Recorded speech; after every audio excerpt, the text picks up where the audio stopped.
ሰላም ጤና ይስጥልን ክቡራትና ክቡራን ውድ የቻናል ዋን ስፖርት ቤተሰቦች እንደምን ቆይታ አድርጋችኋል? ለተሰኘው ቻናል ዋን ስፖርታዊ ፕሮግራማችን ተጀምሯል። ዛሬም በሀገር ቤትና በ2026 የዓለም እግር ኳስ ዋንጫ መረጃዎችን እያደረስን ከእናንተ ጋር ቆይታ እናደርጋለን። በሀገር ቤት የኢትዮጵያ ፕሪሚየር ሊግን መረጃዎችን እንመለከታለን። በባህር ማዶ መረጃችን ደግሞ የ2026 የዓለም እግር ኳስ ዋንጫ የጥሎ ማለፍ ጨዋታዎችን መረጃ ወደ እናንተ እያደረስን እስከ ፕሮግራሙ ፍጻሜ ድረስ እንቆያለን። መልካም ቆይታ፣ መልካም ጊዜ።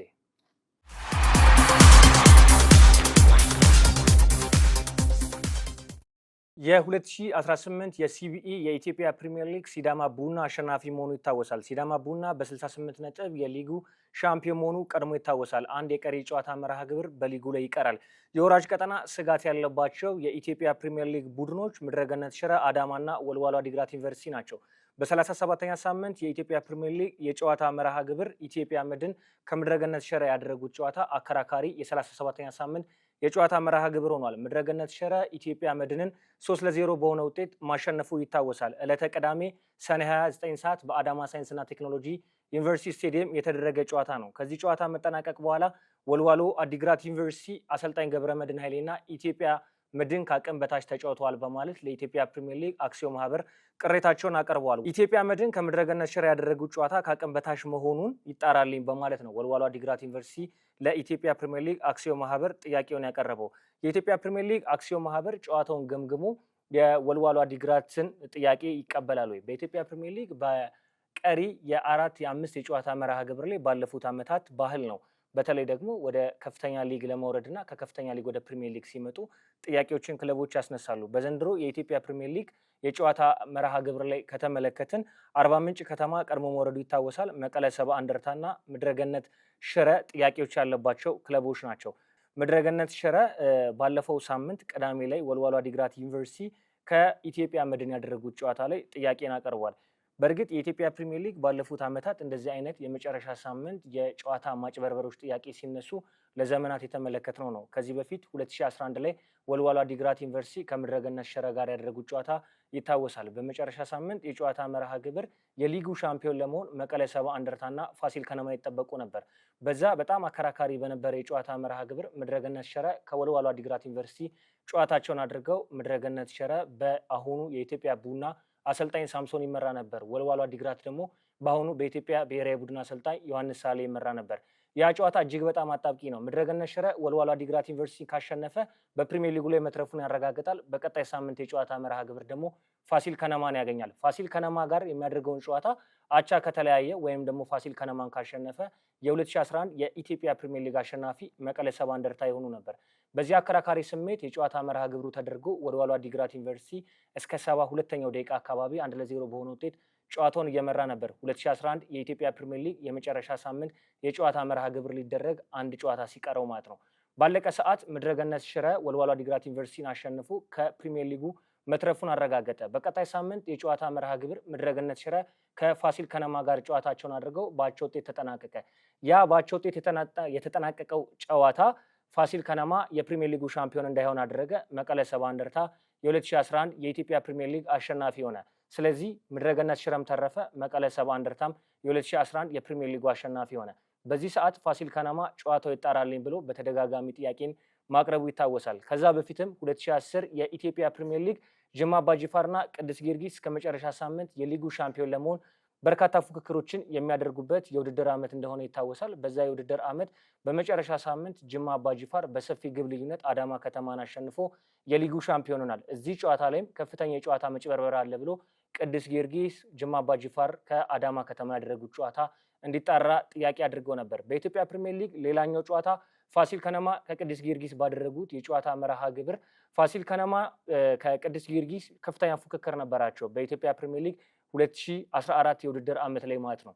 በመጨረሻ ሳምንት የጨዋታ መርሃ ግብር ቅዱስ ጊዮርጊስ ጨዋታው የነበረው ከአዲስ አበባ ከተማ ጋር ነበር። ፋሲል ከነማ ደግሞ ከድሬዳዋ ከተማ ጋር ነበር።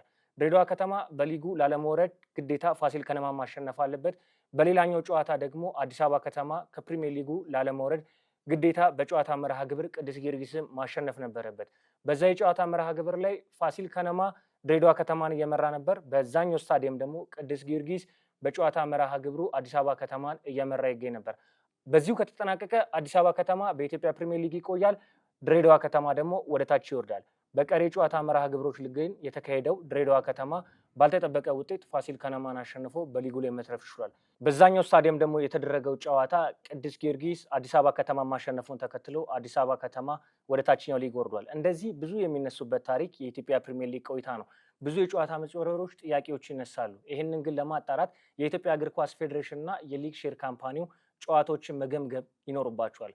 በተለይ በመጨረሻ ሳምንት የጨዋታ መርሃ ግብር ላይ ክለቦች የሚያደርጓቸው የስልክ ልውውጦች፣ የተለያዩ መረጃዎች ሊታይ ይገባል። በጣሊያን ሴሪኤ የተመለከትነው የካልቾፖሊ ቅሌት በኢትዮጵያ ፕሪሚየር ሊግ ምን ይመስላል የሚለውን ነገር ለማጣራት ብዙ ኢንቨስቲጌሽኖችን ይፈልጋል። ብዙዎች የስፖርት ቤተሰቦች እንደሚያውቁት የጨዋታ መጭበርበር በተለያየ አጋጣሚ 90% በሚሆን በኢትዮጵያ ፕሪሚየር ሊግ ውስጥ እንደሚከሰት ይታመናል። ነገር ግን በቂ መረጃና ማስረጃ ስለሌለ የኢትዮጵያ ፕሪሚየር ሊግን አወዳዳሪ አካል ሊግ ሼር ካምፓኒ እንዲሁም ደግሞ የኢትዮጵያ እግር ኳስ ፌዴሬሽን ክለቦችን ሲቀጡ አንመለከትም። አምና በፋይናንሻል ፌር ፕሌይ ቅጣት የተጣለባቸው ክለቦች ቅጣቱ ተፈጻሚ ሳይሆን ቆይቷል። ዘንድሮ ደግሞ በፕሪሚየር ሊጉ ላይ የወራጅነት ስጋት ቀጠና ውስጥ የሚገኙ ክለቦች እነማን ይተርፋሉ፣ እነማን አይተርፉም የሚለው በኢትዮጵያ ፕሪሚየር ሊግ የተለመደ ባህል ሆኗል። አሁን በተረጋገጠው ግን በኢትዮጵያ ፕሪሚየር ሊግ ድሬዳዋ ከተማ፣ መቀሌ ሰባ እንደርታና አርባ ምንጭ ከተማ ወደ ታችኛው ሊግ የወረዱ ሆነዋል።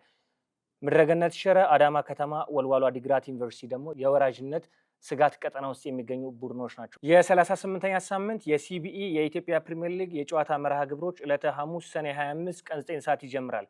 ወላይታ ዲቻ ከኢትዮጵያ ቡና፣ ድሬዳዋ ከተማ ከአርባ ምንጭ ከተማ የዕለተ ሐሙስ የጨዋታ መርሃ ግብሮች ናቸው። ዕለተ አርብ መቀለ ሰባ እንደርታ ከነገሌ አርሲ፣ ወልዋሎ ዓዲግራት ዩኒቨርሲቲ ከቅዱስ ጊዮርጊስ ጨዋታቸውን ያደርጋሉ። ኢትዮጵያ ንግድ ባንክ ከባህር ዳር ከተማ፣ ፋሲል ከነማ ከኢትዮጵያ መድን፣ ሐዋሳ ከተማ ከአዳማ ከተማ፣ መቻል ከሀዲያ ሆሳና፣ ሲዳማ ቡና ከኢትዮ ኤሌክትሪክ፣ ምድረገነት ሽረ ከሸገር ከተማ 38ኛ ሳምንት የሲቢኢ የኢትዮጵያ ፕሪሚየር ሊግ የጨዋታ መርሃ ግብር ናቸው። 18ኛ ቀኑን የያዘው የ2026 የዓለም እግር ኳስ የጨዋታ መርሃ ግብር 32 ውስጥ ገብቶ የጥሎ ማለፍ የጨዋታ መርሃ ግብር ትናንትና ጅማሯቸውን አድርገዋል። ደቡብ አፍሪካ በአዘጋጇ ካናዳ ሽንፈትን ቀምሳ ከ32 ጥሎ ማለፍ ውስጥ ወጥታለች። ቀጣይ የጨዋታ መርሃ ግብሮች ምን ይመስላሉ? 18ኛ ቀኑን የያዘው የጨዋታ መርሃ ግብር በምድብ ጨዋታዎች 72 ጨዋታዎችን ተመልክተናል። 215 ጎሎችን አይተናል። 12 ተሰናባች ሀገራቶችን አይተን አፍሪካ አህጉራችን 9ኙ ወደ 32 ጥሎ ማለፍ ውስጥ መግባታቸው ይታወሳል። ኬቨርዲ፣ ሴኔጋል፣ ኮትዲቫር፣ ጋና፣ ሞሮኮ፣ አልጄሪያ፣ ግብፅ፣ ዲሞክራቲክ ሪፐብሊክ ኮንጎ፣ ደቡብ አፍሪካ 32ቱን የተቀላቀሉ ሀገራት ሲሆኑ ደቡብ አፍሪካ በካናዳ ተሸንፋ ከጥሎ ማለፉ ተሰናብታለች። ካናዳ በዓለም እግር ኳስ ዋንጫ በመጀመሪያ ታሪኳ ወደ 16 ጥሎ ማለፍ ውስጥ የተቀላቀለች ሀገር ሆናለች። ደቡብ አፍሪካ አፍሪካውያን ብዙ ጥያቄዎች እያነሱባት የሚገኝ ነው። በተለይ 2010 መላው አፍሪካ ለደቡብ አፍሪካውያን ድጋፍን ማሳየቱ ይታወሳል። አፍሪካውያንን እየገፋች የምትገኘው ደቡብ አፍሪካ ናት በማለት ብዙዎች የስፖርት ቤተሰብ ፊታቸውን ከደቡብ አፍሪካ ማዞራቸው ይታወሳል። ደቡብ አፍሪካ በምድብ የጨዋታ መርሃ ግብር ጥሩ እንቅስቃሴ ብታሳይም በ32 ጥሎ ማለፍ የጨዋታ መርሃ ግብር በካናዳ ተሸንፋ ከ2026 የዓለም እግር ኳስ ዋንጫ መሰናበቷ ይታወሳል። የ2026 የዓለም እግር ኳስ ዋንጫ እንደ ኦፕታ ሱፐር ኮምፒውተር ግምት ከሆነ የምድብ የጨዋታ መርሃ ግብሮችን ከተመለከተ በኋላ የ2026 የዓለም እግር ኳስ ዋንጫን እነማን ያሸንፋሉ የሚለውን ቁጥራዊ አሃዞችን አውጥቷል። ፈረንሳይ የ2026 የዓለም እግር ኳስ ዋንጫ ለማሸነፍ 18.6 በመቶ እንደ ኦፕታ ሱፐር ኮምፒውተር ግምት ተሰጥቷታል። በመቀጠል አርጀንቲና 16.26 በመቶ የዓለም እግር ኳስ ዋንጫን ታሸንፋለች ሲል የኦፕታ ሱፐር ኮምፒውተር ግምት ያሳያል። በመጀመሪያ የምድብ ጨዋታዎች ሳይደረጉ ከፍተኛ ግምት የተሰጣት ስፔን ከምድብ የጨዋታ መርሃ ግብሮች በኋላ 13.47 በመቶ የጨዋታ መርሃ ግብሩን በማሸነፍ የዓለም እግር ኳስ ዋንጫ አሸናፊ ትሆናለች ሲል የኦፕታ ሱፐር ኮምፒውተር ግምት ያሳያል። በአራተኛ ደረጃ እንግሊዝ፣ በአምስተኛ ደረጃ ደግሞ ብራዚል ያሸንፋል ሲል የኦፕታ ሱፐር ኮምፒውተር የ2026 የዓለም እግር ኳስ ዋንጫ የግምት መረጃዎችን ያስቀምጣል። በ2026ቱ የዓለም እግር ኳስ ዋንጫ ከፍተኛ ግብ አስቆጣሪዎችን ስንመለከት ሊዮኔል ሜሲ የዓለም እግር ኳስ ዋንጫ ላይ ጥሩ ጊዜ ከሀገሩ አርጀንቲና ጋር እያሳለፈ ይገኛል።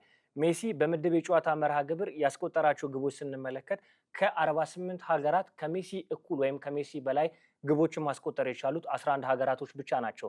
ሊዮኔል ሜሲ በምድብ የጨዋታ መርሃ ግብር 6 ግቦችን በማስቆጠር ከፍተኛ ግብ አግቢነቱን እየመራ ይገኛል። ኬሊያን ኤምባፔ ከፈረንሳይ 4 ግቦችን በማስቆጠር የሁለተኛ ደረጃ ከፍተኛ ግብ አስቆጣሪነቱን ይከተላል። ኦስማን ዴምቤሌ ከዛው ከፈረንሳይ 4 ግቦችን በማስቆጠር ከፍተኛ ግብ አግቢነቱ ላይ ፉክክር እያሳየ ይገኛል። ቬኒሲየስ ጁኒየር ከብራዚል፣ ኤርሊንግ ብራውት ሃላንድ ከኖርዌይ 4 ግቦችን በማስቆጠር የምድብ የጨዋታ መርሃ ግብሩ ላይ ከፍተኛ ግብ አስቆጣሪዎች ሆኗል።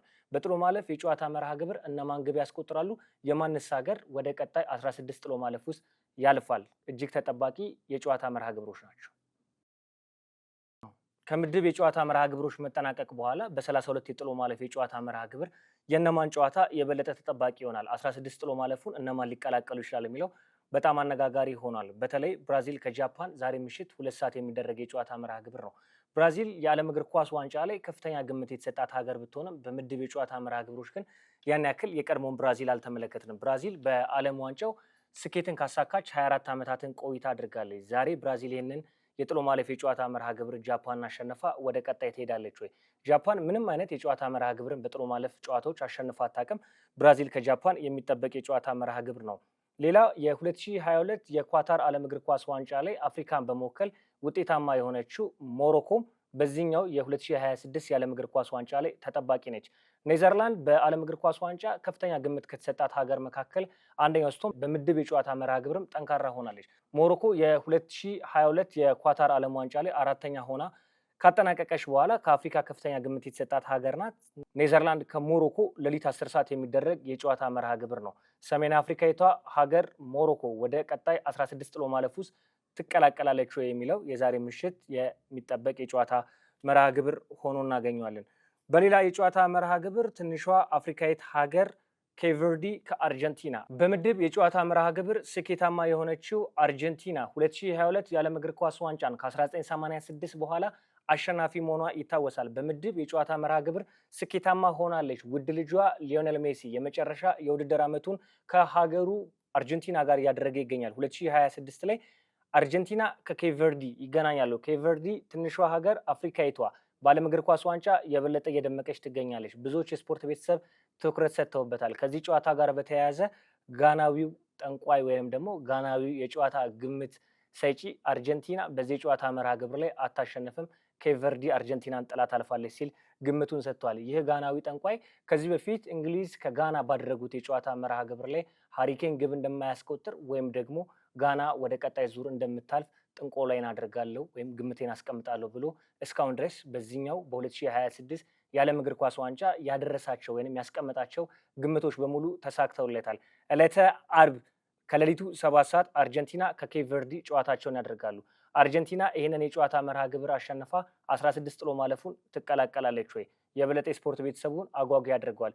በሌላ የጨዋታ መርሃ ግብር በዛው ዕለት ዕለተ አርብ ሌሊት 10 ሰዓት ተኩል ኮሎምቢያ ከጋና ጨዋታቸውን ያደርጋሉ። ጋና ከ2010 የደቡብ አፍሪካ የዓለም እግር ኳስ ዋንጫ በኋላ የጥሎ ማለፍ የጨዋታ መርሃ ግብር 16ቱን ለመቀላቀል የምታደርገው ጥረት ይሆናል። ኮሎምቢያ እጅግ በጣም ድንቅ ተፋላሚ መሆኗን በምድብ ጨዋታ ከፖርቹጋል ጋር የነበራትን የጨዋታ መርሃ ግብር እናስታውሳለን። የCR7 ሀገር ፖርቹጋል አሁንም ትርምስ ላይ ትገኛለች።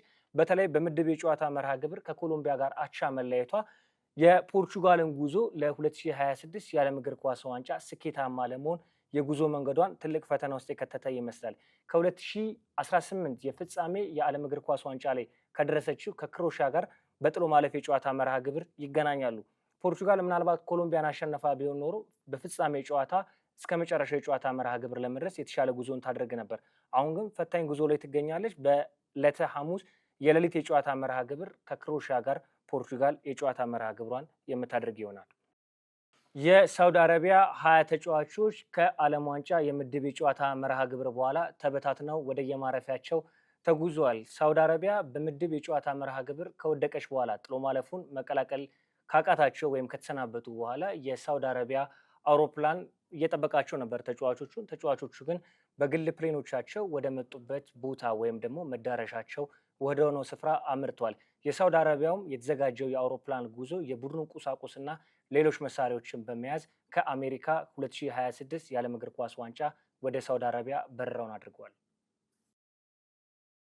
የኢራን ብሔራዊ ቡድን በጣም በዓለም ዋንጫው እየተገፉ እንደነበረ አሰልጣኙ ገልጿል። የኢራን ብሔራዊ ቡድን በዚህኛው የዓለም እግር ኳስ ዋንጫ ተሳትፎውን ለማድረግ ወደ አሜሪካ ምድር ከመጣበት የጨዋታ መርሃ ግብር ጀምሮ እስከ መጨረሻው የምድብ የጨዋታ መርሃ ግብር የዓለም እግር ኳስ ዋንጫ ወይንም ፊፋ እንደማትፈልጉን ተረድተናል በማለት ሀሳባቸውን ገልጸዋል። ኢራን በምድብ የጨዋታ መርሃ ግብር አሜሪካ ላይ ተቀምጣ ጨዋታ ማድረግ እንደተከለከለች ይታወሳል። ማረፊያቸው ሜክሲኮ ላይ አድርገው ጨዋታ መርሃ ግብራቸውን አሜሪካ ላይ እያደረጉ ነበር የተመላለሱ የምድብ የጨዋታ መርሃ ግብራቸውን ያደረጉት። በመጨረሻ ሳምንት የጨዋታ መርሃ ግብር ኢራን የጥሎ ማለፍ የጨዋታ መርሃ ግብሩን ለመቀላቀል እጅግ ከፍተኛ እድል ነበራት። በጨዋታው ግብጽ ማሸነፍ የመጨረሻ እድሏ ነበር። በሽርፍራፊ ሰከንድ ግብጽ ላይ ግብ ብታስቆጥርም ተሽሮባታል። ከዛ ባሻገር ስጠብቃቸው የነበሩ የጨዋታ መርሃ ግብሮች ኢራን ምናልባት በዛ የጨዋታ መርሃ ግብር አቻ መውጣት ወይም የአልጄሪያ መሸነፍ ወይም ደግሞ በዛ የጨዋታ መርሃ ግብር አቻ መጠናቀቅ ኢራንን ወደ ቀጣይ ዙር ያሳልፋት ነበር። ይህም ሳይሆን ቀርቷል። በዚህም ኢራን በ2026 የዓለም እግር ኳስ ዋንጫ አሳዛኝ ተሰናባች ሆናለች። አሰልጣኙም የቡድንም አባላቱ የ2026 የዓለም እግር ኳስ ዋንጫ ኢራንን እንዳገለለ ወይም ደግሞ ኢራንን እንደማይፈልግ ሀሳባቸውን ገልጸዋል። በምድብ አንድ የ2026 የዓለም እግር ኳስ ዋንጫ የጨዋታ መርሃ ግብር ሜክሲኮ፣ ሳውዝ አፍሪካ፣ ሳውዝ ኮሪያ እና ቼክ ሪፐብሊክ ይታወሳሉ። በዚህ ምድብ ውስጥ ነበሩ። ሳውዝ ኮሪያ በዚህ ምድብ የጨዋታ መርሃ ግብር 3 ነጥብ በመያዝ ከምድቧ መሰናበቷ ይታወሳል። የሳውዝ ኮሪያ ተጫዋቾች የቡድን አባላት ወደ ሀገራቸው ሲገቡ ፕሬዚዳንቱ ጥብቅ ምርመራ በተጫዋቾቹና በአሰልጣኝ ሹመት ላይ እንዲደረግ ትዕዛዝን አስተላልፏል። እንዴት የአሰልጣኝ ቅጥር እንደተፈጸመና እንዲሁም ደግሞ ቡድኑ ከ2026 የዓለም እግር ኳስ ዋንጫ እንደተሰናበተ ወደ ሀገራቸው ሲገቡ ፕሬዚዳንቱ ጥብቅ ምርመራ በሳውዝ ኮሪያ የቡድን አባላትና የአሰልጣኝ ስታፍ አባላት ላይ ምርመራ እንዲደረግ ሀሳባቸውን አስተላልፈዋል። እንዴት ሳውዝ ኮሪያ ከ2026 የዓለም እግር ኳስ ዋንጫ እንደተሰናበተች እንዲሁም ደግሞ የእግር ኳስ ባህሉ የሀገሪቱ ሲስተም ሙሉ ለሙሉ ምን እንደሚመስል ተገምግሞ ለፕሬዚዳንቱ እንዲቀርብ ትዕዛዝ አስተላልፈዋል። የምዕራብ ለንደኑ ክለብ ቼልሲ ዣቪ አሎንሶን ከቀጠረ በኋላ ተጫዋቾችን ለማስፈረም ሙከራ እያደረገ ይገኛል። በዚህም አሰልጣኝ ዣቪ አሎንሶ ኃላፊነት ሹመታቸውን ከተረከቡ በኋላ የሰንደርላንዱን አማካኝ ተጫዋች ግራኒት ዣካን ለማስፈረም ፍላጎት አላቸው። ግራኒት ዣካ 2011 እስከ 2023 በፕሪሚየር ሊግ በአርሰናል ቤት ምርጥ ቆይታ ማድረጉ ይታወሳል። አምና ደግሞ 2025 ከሰንደርላንድ ጋር ምርጥ የጨዋታ መርሃ ግብሮችንም ጥሩ ጊዜ ማሳለፉ ይታወሳል። ዣቪ አሎንሶ ይህንን ተጫዋች ለማስፈረም ፍላጎት አላቸው። ለውል ማፍረሻውም ደግሞ 8 ሚሊዮን ዩሮ ለመክፈል ቼልሲዎች ጥያቄ ቢያቀርቡም ሰንደርላንዶች ግን ጥያቄውን አልተቀበሉትም። የዕለተ ሰኞ ቻናል ዋን ስፖርታዊ ፕሮግራማችን የተከታተላችሁትን ይመስል ነበር። በእግር ኳስ መረጃችን ዕለተ ሰኞ ቆይታ አድርገናል። የሚመጣው አርብ ደግሞ በአትሌቲክስ ስፖርታዊ መረጃዎቻችን ከእናንተ ጋር ዳግም ተመልሰን የምንገናኝ ይሆናል። ብሩክ ተስፋዬ ነበርኩ። መልካም ቆይታ